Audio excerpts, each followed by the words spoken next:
What do you think is our biggest project? Our life. Our life is our biggest project. Life is just like a design project. It's full of constraints: money, age, location, circumstances. If you want more, you need to make what you want and what you need coexist.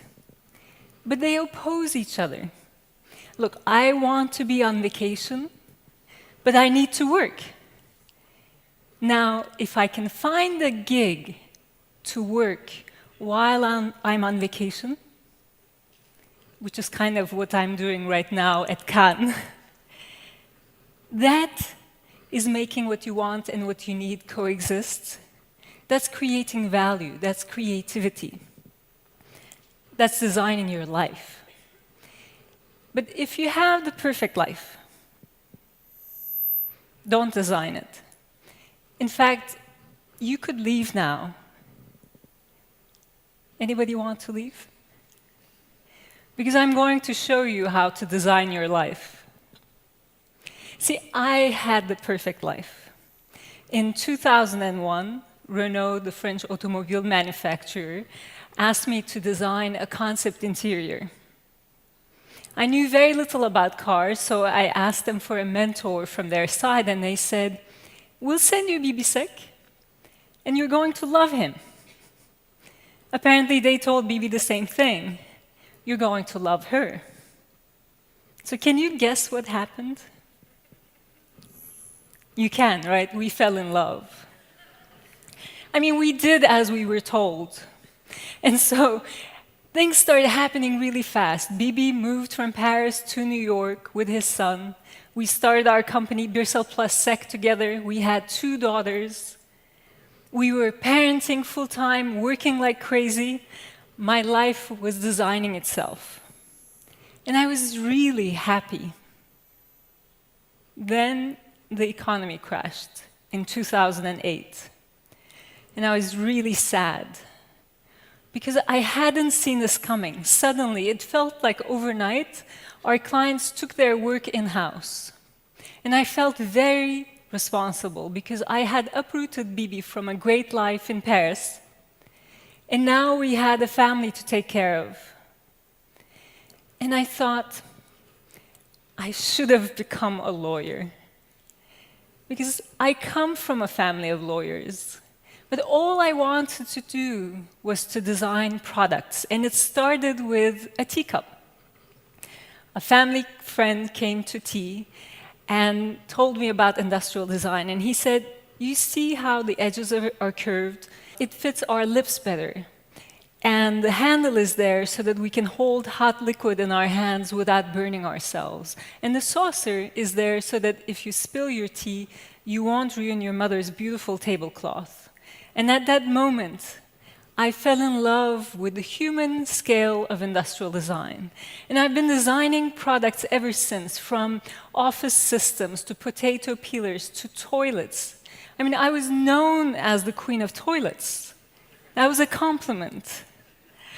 And I just wanted to continue to design, except we needed clients. And I had all this time in my hands, and I felt very frustrated. It made me anxious not to work.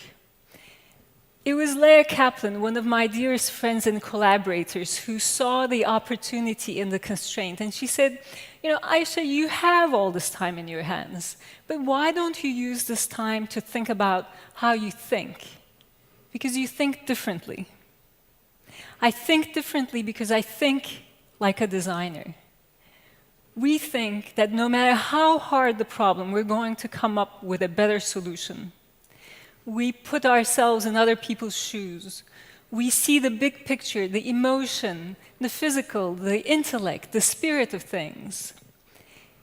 We like to work together and ask what-if questions. What-if questions, all about having an open mind. So I asked myself, what if I can create without products? What if I can design my life, applying design process and tools to my life. And from that, Design the Life You Love was born. And I became my first student out of necessity. My life was made up of Bibi, our 3 kids, our work together, and our life in New York. But the irony is, the economic crisis had already deconstructed my life, had taken it apart. And it's kind of like having this compact black camera. When you open it up, you realize there are hundreds of pieces in it. Now, can you put this camera back together again? Thank you. No, not really. And that's the beauty of deconstruction, that when you deconstruct something, you break the links that hold them together, and now you're free to think about which parts to keep, which parts to change, and which parts to get rid of. And this brings us to our second step, point of view, seeing the same parts differently. How do you go from what you know and what you're used to, something that's different and new? The only way I know how to do it is to do it playfully. Because when we're playing, we're like kids. We're not afraid of making mistakes. There is no right or wrong when you're playing. You just try things and you create, and you learn by doing. So I decided playfully, like a kid, that I needed superpowers. I looked to my heroes for inspiration. Our heroes are people we know, like my mom, or people we know of, like Michelle Obama. But they have something that interests us, that we notice, that we admire, that maybe we want to emulate. And so I thought of my hero, Rowena Reed Costello. I met her when I went to Pratt Institute to do my master's, and I was 20 years old, she was 80 years old, and we became friends. And she taught me how to design in 3-dimensional space. She had a unique methodology to teach it. She also taught me how to live in New York, how to shop for food at Dean and DeLuca, the beauty of living in a loft. She also suggested that I should get a personal shopper. That's probably the only advice I didn't listen to. But Rowena reminded me of my values. Our heroes connect us with our values. And our values are things like constant evolution and having your own voice, longevity, generosity, curiosity, fearlessly pursuing your dreams, and being the best at what you love. Our values are the foundation of our life. Which brings us to our third step, reconstruction, which is the other side of deconstruction, putting it back together again, based on our values, on things that matter to us. So I put my life back together again as a tree. My foundation, my roots were in Turkey, that's where I grew up. And then my trunk, where I became visible, that's New York. That's where I had my products, my process. And it made me realize that my future is the world. That if I'm a tree, I should bear fruit. And I should have seeds. And suddenly this idea of teaching other people to think about their life with creativity, with a creative process, started to make sense to me. Which brings us to thinking differently. What I was doing was thinking differently about the same things and realizing for the first time that design can transform lives, even without the intermediary of products. And that this is for everyone. We can all be designers of our life. Expression, our fourth step, is giving form to our idea. If I'm designing a chair, I'll sketch it. I'll make a model. I'll write about it. I'll visualize it to make it happen. Same thing with our lives. If we can visualize the life we want to live, we can make it happen. And Steph Stefan from Amsterdam expresses her life as the big bird. She stands tall, she's gentle, she's strong.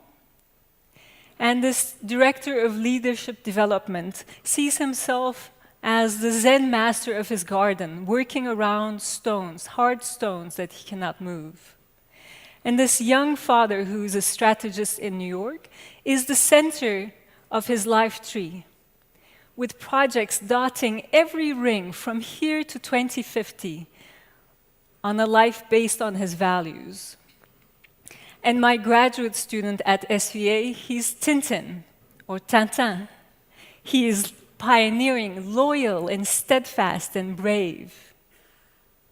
And I am Katy Perry of Design the Life You Love.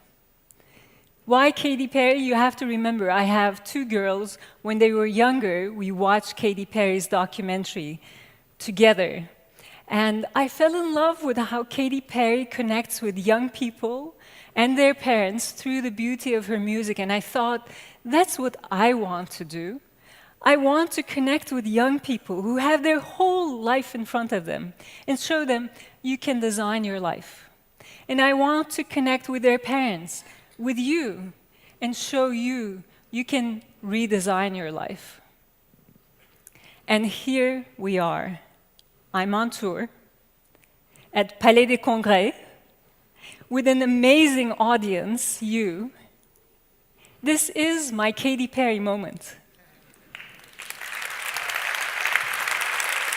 Thank you.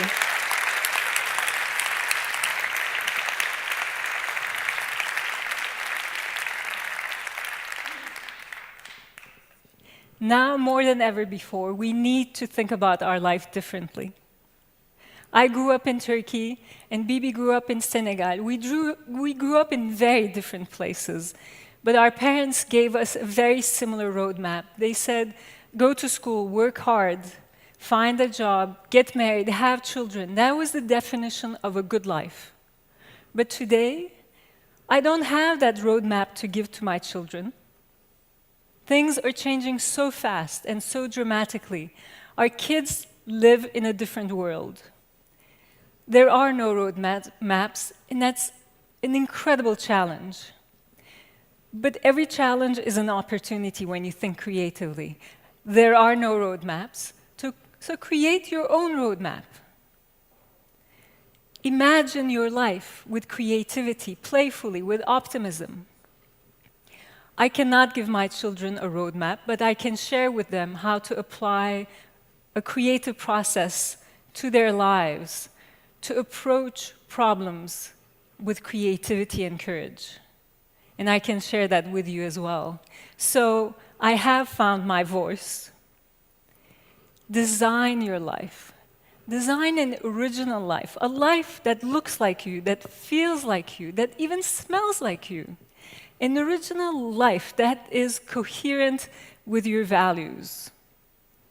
Design your life, and then go live it. Thank you. Thank you.